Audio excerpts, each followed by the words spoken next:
Hello po sa inyong lahat mga ka-crypto. Ako po si Pinoy Crypto Trader at sa video na ito ay atin pong pag-uusapan ang tungkol dito kay XRP kung saan ay maaari daw po itong bumuo or mag-form ng isang bullish hammer. Isa po itong indicator or signal na nagpapakita na or nagbibigay ng prediction na potential na pag-angat sa market price ni XRP.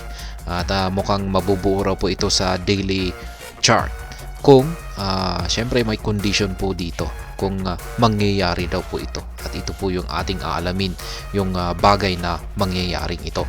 At ayan, bago po tayo magpatuloy ay nais ko lamang po munang bigyang linaw ang aking disclaimer kung saan ang nilalaman po ng video na ito ay hindi po ito isang financial advice.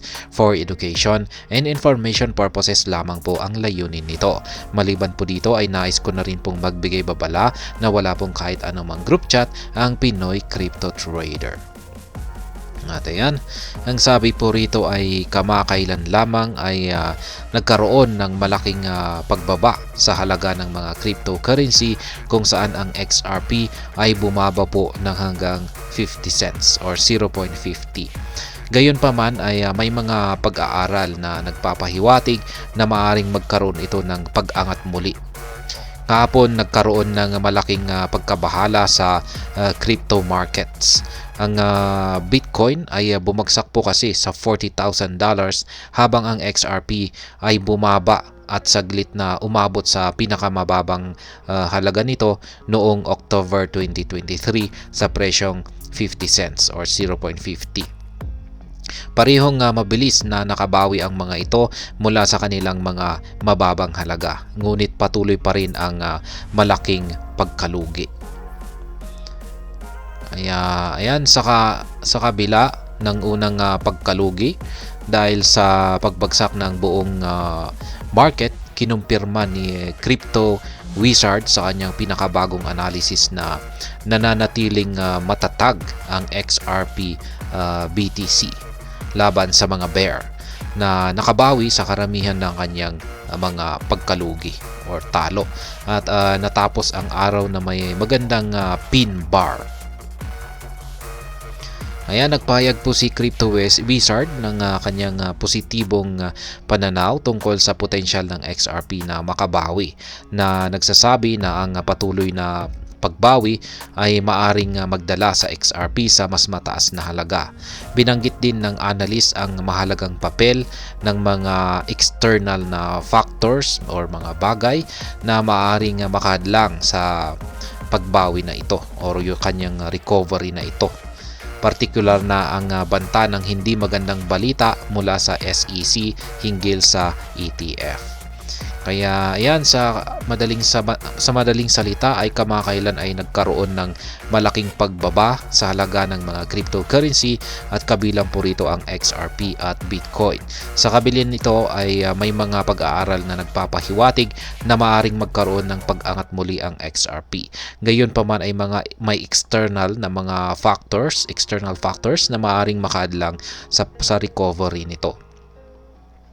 Ayan, dito naman po tayo, XRP could form a bullish candle. Bullish hammer po pala.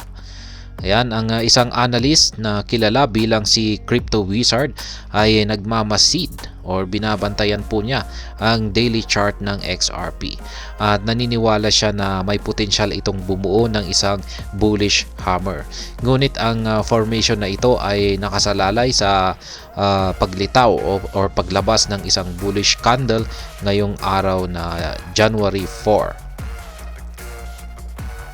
Ayan po yung kanyang chart dito. Hindi ko po alam kung nakikita po ninyo yan.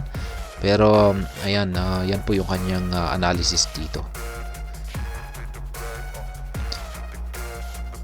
Ayan, sa kabila ng pagbagsak ng XRP sa presyong 0.57, ayan, 0.57 na zone, ay naniniwala ang analyst na kung ang token ay makakabawi mula sa zone na ito, maaring ito ang maging simula ng pagtigil ng araw-araw na mas mababang trendline. Sa kabilang banda, maaring ito ang magdala kay XRP patungo sa presyong 0.73 na threshold at higit pa. Yan, ayon sa kanya ay isa sa mga pangunahing kadahilanan na nag-aambag sa positibong pananaw ay ang lakas na ipinapakita ng chart ng XRP BTC. Ang lakas na ito na binibigyang diin ni Crypto Wizard ay nagpapalakas sa optimistikong pananaw na maaring makagawa ang XRP ng bullish na galaw. Gayunpaman ay nagbabala ang analyst na ang pangunahing direksyon ng XRP ay nakasalalay sa dalawang mahalagang elemento. Ang direksyon na tinatahak ng Bitcoin, ang unang cryptocurrency, yan ang nangunguna. Ayan, ang una at ang nangungunang cryptocurrency or mother of all cryptocurrency, at ang pangunahing data na maaring lumitaw sa mga susunod na araw. Kaya yan, sa paghihintay ng nalalapit na galaw, inilipat ni Crypto Wizard ang kanyang focus sa intraday chart. Binigyang diin niya ang kahalagahan ng paghihintay sa malinaw na directional na mga signs mula sa Bitcoin at pagbabantay sa mga pangunahing developments nito.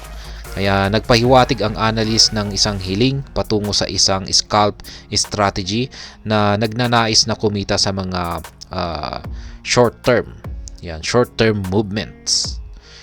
Kaya sa madaling salita, ang XRP ay maaaring bumuo ng isang bullish hammer depende sa mga susunod na kaganapan. Ang recovery nito mula sa kasalukuyang pagbagsak ay maaring magdala kay XRP sa mas mataas na halaga. Gayunpaman, ang panghuling direksyon ng XRP ay nakasalalay po ito sa direksyon ng Bitcoin at sa mga pangunahing data na maaring lumitaw sa mga susunod na araw. At ayan, dito naman po tayo sa XRP's increased volatility. Sa intraday chart, kinilala po ni Crypto Wizard ang matinding pagbabago ng halaga na naranasan kahapon at inaasahan niya na magpapatuloy po ito ngayon. Sa kabila ng kawalan ng katiyakan, nananatili ang analyst na positibo na nagpapahayag ng intensyon na pumasok sa isa pang trade. Ayan, si Cassie Trades, isa pang kilalang crypto analyst, ay nagbigay din siya ng pansin sa mga movements ng presyo ng XRP na nagpapakita ng isang matatag na suporta na kinakatawan ng isang purple trend line sa 4-hour chart. Yan, nandito po yan dito sa ilalim. Ayan. Binigyang diin niya ang paglalakbay ng XRP patungo sa purple support at isang positibong pagbalik mula sa FIB 0.618 at FIB 0.65 na mga levels. Kaya yan po. At hindi ko po alam kung nakikita po ninyo yan. Mukhang maliit. Yan, itinuring ng analyst na ito ang tamang panahon upang bumili ng XRP sa iba't ibang mga price levels. Gayunpaman ay nagkaroon ng mga alalahanin habang sinusubok ang punto ng breakout na minarkahan ng isang malakas na pag-break at isang sumunod na pag-bounce na nag-struggle na lampasan ang resistance. Yan, ang na-identified resistance. Sa kabila ng matatag na pag-break or pagbasag ay nagpahayag si Cassie Trades ng pag-iingat.